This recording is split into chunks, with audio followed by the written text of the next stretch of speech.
Earlier today on May 23rd, on the steps of City Hall, tenants and tenant leaders held a rally in opposition to Nycha'S Preservation Trust. Simultaneously, while that rally was going on in City Hall, a press conference was taking place uptown in Harlem, and this was held by Mayor Eric Adams, who voiced his support of the public trust and also brought along a few tenant leaders who also say they support Nycha'S public trust as well. Here's a look at what occurred.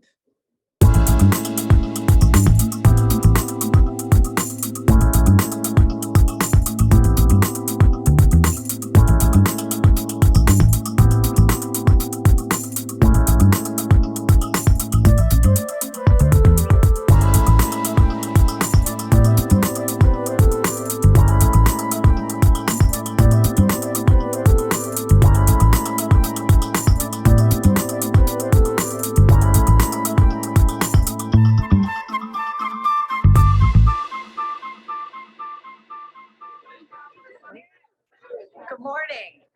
Thank you all so much for coming here. What a beautiful day. It's a beautiful day today to fight for the future of NYCHA. I'm Jessica Katz. I'm the city's Chief Housing Officer, and I'm so excited to be here with our residents and our partners to send a clear message. It's time to pass the NYCHA Preservation Trust now.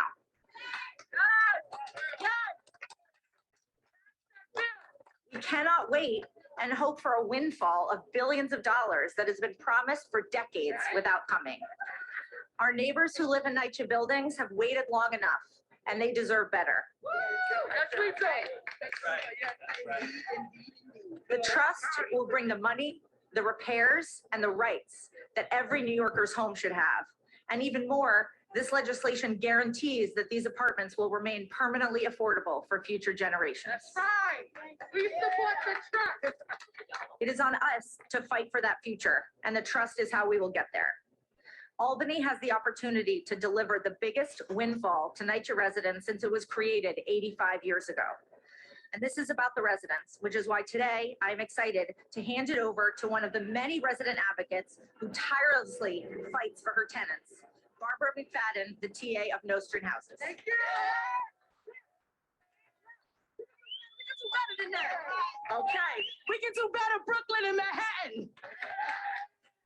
All right, now it's been a long time, and we support the trust. Okay. Good morning, Mayor Adams and my fellow New Yorkers. Today is a glorious day. With that being said, my name is Barbara McFadden, CCOP Chair for Brooklyn South and resident leader for Sheepshead Bay Nostrand Housing. Mayor Adams, I'm glad I have the equal opportunity to stand side by side with you, one of my greatest mentors who always inspired me to do my best. I remember in the early 90s when you were a police officer, you saved my brother's life. Furthermore, Mayor Adams, I do believe that this New York City Public Housing Trust is the best option in moving forward. Come on now, come on. Come on now, it's a glorious day. The legislation would allow NYCHA to get the federal resources that all my residents deserve. Mayor, I'm a voice for all the residents in New York City Housing Authority. I'm very confident that Public Housing Trust is an opportunity to create a new start, or shall I say a new change in New York City housing. Come on now. I came far, and I'm not leaving without that bill. If residents in the city of New York, if we have the necessary support from legislation and our governor, we urge all elected officials to support Public Housing Trusts.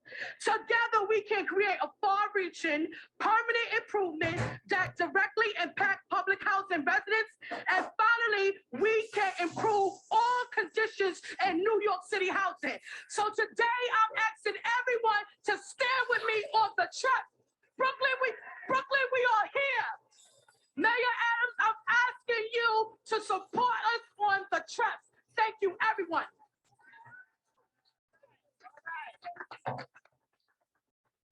Thank Thank you so much, Ms. McFadden. We really appreciate your passion and your leadership and your willingness to fight for the future of your tenants. When we envisioned the Public Housing Trust, we wanted to make sure to absolutely protect the tenant rights that everybody in NYCHA currently enjoys under public housing in Section 9.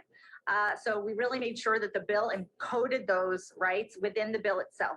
But you don't have to take my word for it. I want to introduce from the Legal Aid Society, Adrian Holder, to speak a little bit about their vision for the trust.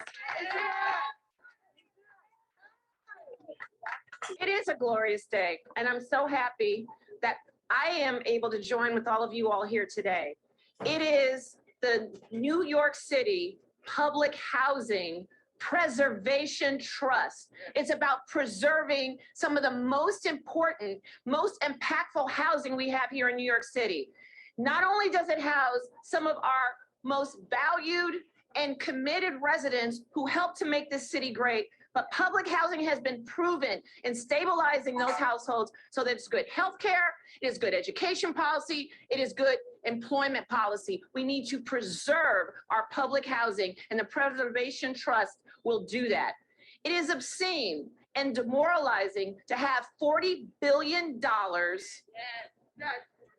$40 billion of needed capital repairs to this vital housing stock would not have been permissible in any other circumstances, except we saw an extreme divestment of the federal and the state government. And it is important that now the state do the right thing and pass this trust and keep public housing public. Public housing needs to remain public, and it needs to have a voice with the residents taking the lead. And I'm so pleased and honored to have so many of you all here with us today. So it is about getting this done at the state level. Can we hear? We want the Public Housing Preservation Trust here to be passed. This is the moment. To do otherwise is just to make a decision that we are going to allow the loss of this vital and important housing stock for New York. Get this across the finish line as our next speaker, Wrangell House's TA President, Bernadette McNair. Take it home, President. Take it home. Trust the trust. We got our mayor backing us. Good morning. Good morning. Welcome, Honorable Mayor Adam. Right. Distinguished guests, and most of all, NYCHA stakeholders, you, the residents. Okay. Welcome to Uptown Harlem. My name is Bernadette McNair, and I'm a resident association president of the Wrangell Houses. Right there. Here we go. Wrangell Houses and Polo Ground Towers is a home to more than 7,000 residents.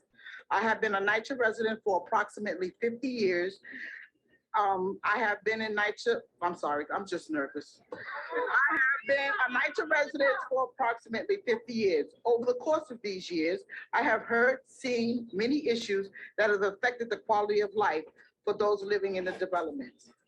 The complaints from residents have now transitioned to voices of despair. All we want is a decent place to live and call home. They have been shouting matches, marches, all in efforts to getting someone to hear and acknowledge our plight. Over the course of years, New York City administrations have changed and NYCHA properties have worsened. We need action. Mayor Adams is that someone. He not only hears and sees NYCHA problems, but he is also a mayor that is solution-driven. We say yes to the trust. These funds will help make our homes livable. We believe help has finally arrived. Yeah. Mayor Adams, I look forward to the day that we as NYCHA residents can stop complaining and start enjoying our homes. Come on now. More importantly, the following generations will have an opportunity to have a home that is clean, safe, and without hazards. All right. So without further delay, let me introduce to you our friend, the mayor, the Honorable Eric Adams. Welcome, sir.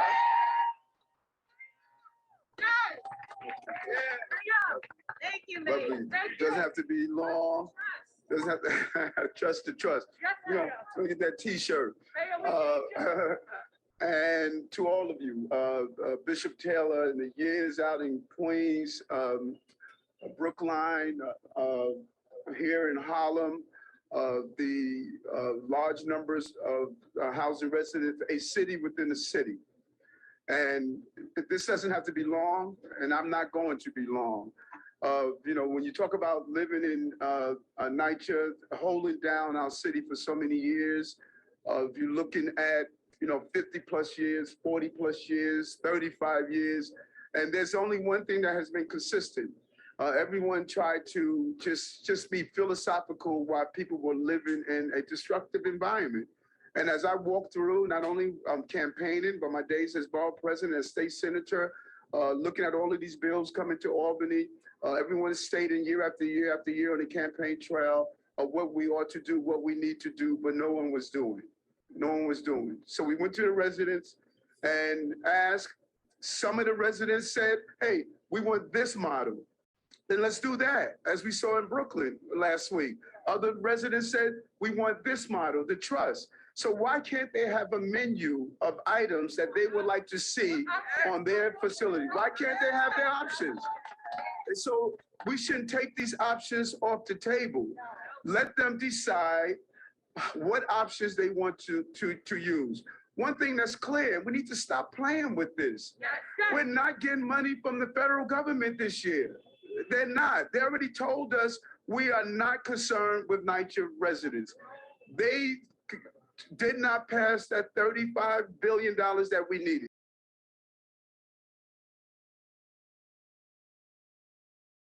So we must do it on our own. Here's a way to do it. The trust. Let's get the trust passed. And I want to thank our colleagues in Albany. There are those in Albany who support this. They believe it's the right thing to do. Now let's get it over the finish line so we can finally stop the years of neglect with NYCHA and keep kicking the can down the road. You heard me say over and over again that all of these problems that we're facing in our city, there are many rivers that feed the dysfunctionality that we have in our cities. We need to dam each one, but this time we have a real stream of resources that can come through the trust. We have a real stream of resources that can come through the trust. We have a real stream of resources that can come through the trust.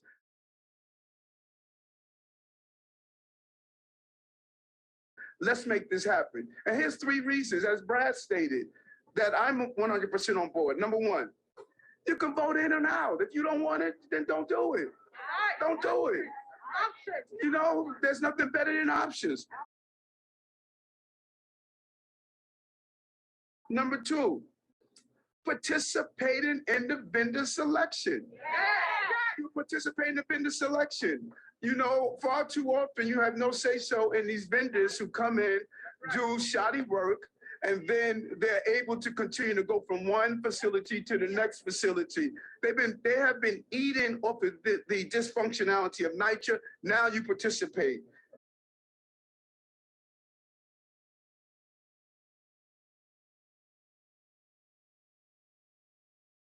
Three, serve on quality assurance committees to look at the repairs, to make sure the repairs that they are stating were done are actually done.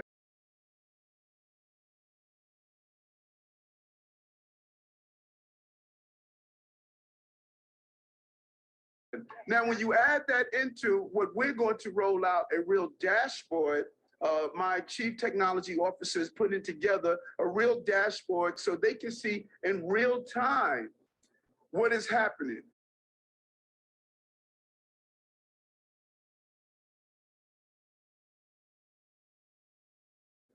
They should be signing off, tenants should be signing off on tickets. They should say, yes, I agree that the job was done.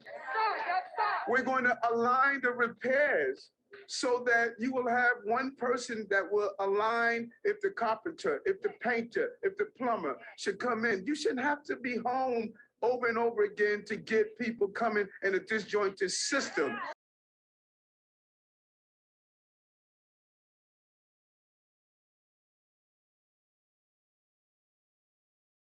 This is so disjointed. And so, listen. All I can tell you is that I heard you. And I know we can do a better job. Because if you were living in a luxury condominium somewhere, you wouldn't have these conditions.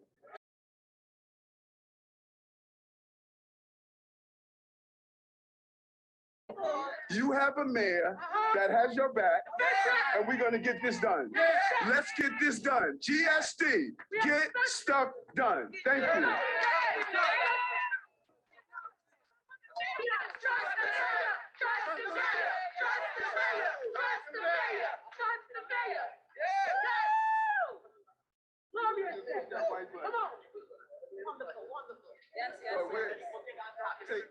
Who can blame a tenant or tenant leader for wanting the best in quality living for themselves and their loved ones? And what else is on the table to preserve Nycha as we've known and loved it? Surely they must see no other option and view the stand being taken as a fight for their tenants who have endured what wouldn't be allowed for an animal. Surely they believe all the I's have been dotted and the T's have been crossed, and those legislating the bill will protect them against rent raises and evictions, because legal aid has spoken and assured that all is well. Maybe it's just me who feels that something more is owed and due them, beyond the promise of a multi-billion-dollar theft in which no one wins except those who allowed the conditions to escalate until they had no more fight left within them and resorted to public displays of the wreckage they were left to live in a desperate attempt to seek help. When I consider feces floating through houses and the willingness to let it remain until cameras were placed upon it and nothing significant changed to prevent it ever occurring again, it told me all I need to know about what Nycha thinks and wants for its tenants. And to see and hear them rejoice behind the claims of this preservation trust, knowing the inconsistency of Nycha, is yet another desperate attempt to get the aid needed. Nothing in that bill guarantees accountability for unaddressed repairs and shoddy work, nor does it protect against unlawful evictions. And the guarantee of affordability pertains to those who in fact can afford it. And the truth of the matter is, hundreds of thousands can no longer afford what is deemed affordable, and the population of the homeless is exploding. The mayor says we have options, but has offered RAD instead of the trust. The mayor also says that he has heard us. So why didn't he join the demand to fully fund Nycha and joined instead with a public trust? Maybe it's the streams of money he spoke about during his press conference, which shall benefit the very ones who created those conditions in the first place. Take on top before I do my photos.